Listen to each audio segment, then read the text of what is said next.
This is to be focusing on section 13 only. It's on I-1 of your packet.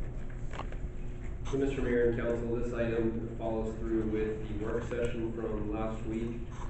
During that work session, or I apologize, work session of 2 weeks ago, and at this time, staff has presented to you two options. These options were requested by council during that work session, that we provide two draft options of section 13 of the council rules of procedure. Those options have been provided for you. My hope is that council has taken the time to read through those and has a preference at this time to recommend to staff to move forward with, so that we can then schedule a public hearing for the adoption and consideration, as well as public comment on the entire policies, rules, and procedures, and end up with council adopted rules of procedures, hopefully within the next couple of council meetings.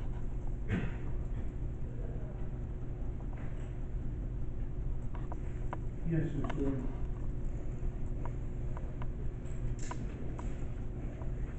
Option one, I'm not really sure where staff got option one from. Any input from members of council that have been elected in this sitting council? I-3, mid-page on the left. Give everybody a minute to find it. I'll read it out for everyone. During public comment, there shall be no audience demonstrations such as applause, cheering, display of signs, or other conduct that disrupts the meeting. What's been actually talked about in the past is just exactly what occurred earlier today in our meeting. We had a longtime city employee recognized, and we had applause. There could be someone that might say that, construe that and say that wasn't conducive to the meeting. The other thing is that what if someone chose to bring a flag? A flag's going to be on a little stick, and what are we going to do about that? So I don't know where option one came from, but I'm certain that actually when we did try to talk about it, we ran out of time last time. I tried to follow up council member Kidd's comment to the group of us during our work session, that she was adamant that we had no signs policy on our book. And I have yet to see that. I can address Mr. Whetham's question.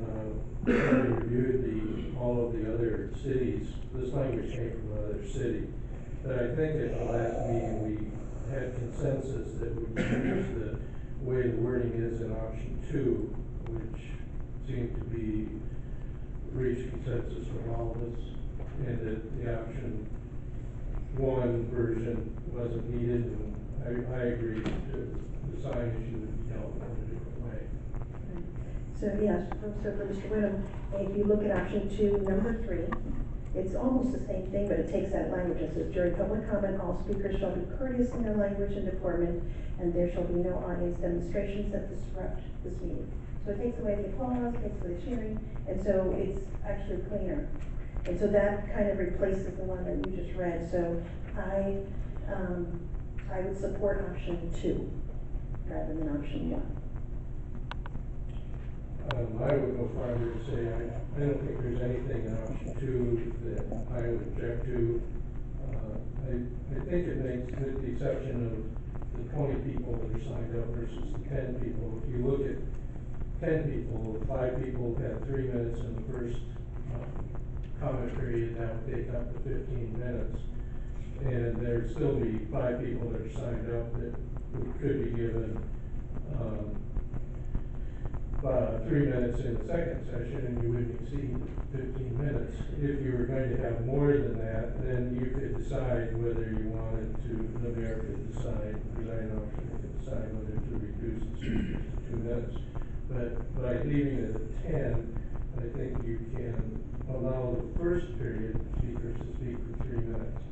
I was a little upset this evening when speakers went over their 3 minutes and we went over the 15 minutes, because I think we held some of the other discussion that's been before us to the 3 minutes very strongly, and I think it was fair to the people that were debating the fluoride issue, and we were holding them for 3 minutes, and we didn't hold these folks for 3 minutes. They weren't talking about fluoride, but it didn't matter. I mean, the rule should be 3 minutes. Well, I gotta disagree with you on that one, in the sense that, we didn't have 50 people who wanted to talk to us today. We only had, what, maybe 10. And so, we are at a more leisurely pace for this meeting. And I think it was right for the mayor to give them more time to do that, so. You should have done it after the public hearing, though. Before or after, I think that's at the, mayor's discretion, so I would like to keep, so if we have more than 20 people, which we very seldom have, 2 minutes gets us to 20 minutes, and then we hear at least 20 people, so. Well, if I may just add, and thank you for your comments. I did exercise discretion, and from my point of view, I was right. There has been a long discussion about public comments, letting people speak. I was a bit flexible, I tend to be that. As I mentioned, somebody who's not here now, he's come home. But I tend to err on the side of being magnanimous and kind of spirited, and I will always do that. Number two, I could have pushed the capital facilities plan forward at public hearing, but if you recall, there was no one here who spoke to it. I erred on the side of the public comments in that catalog, and I think the record shows that I made the right decision. Any other comments?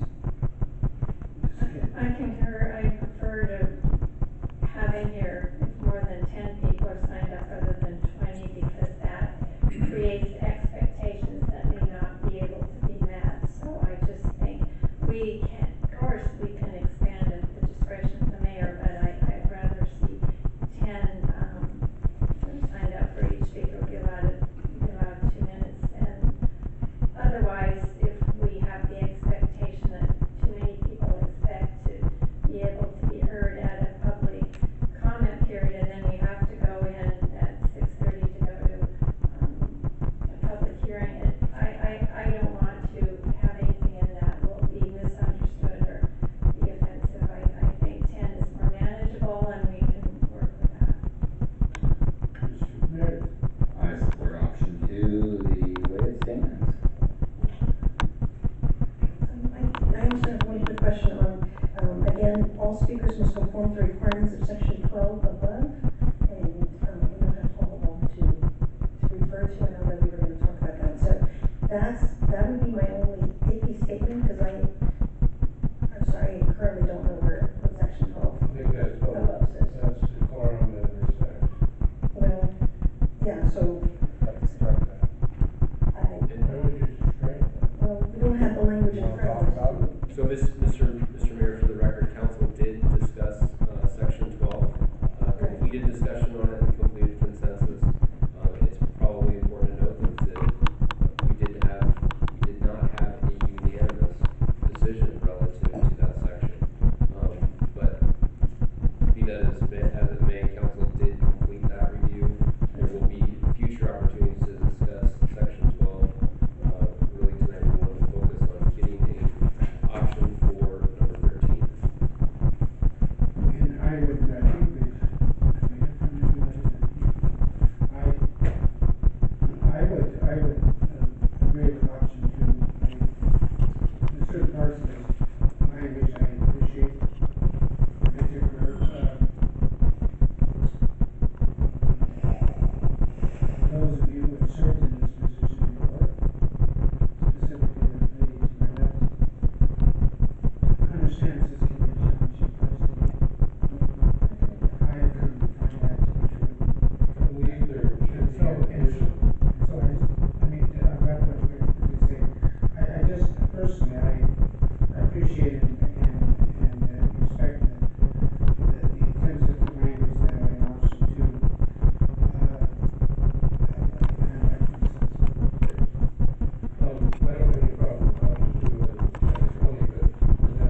there stated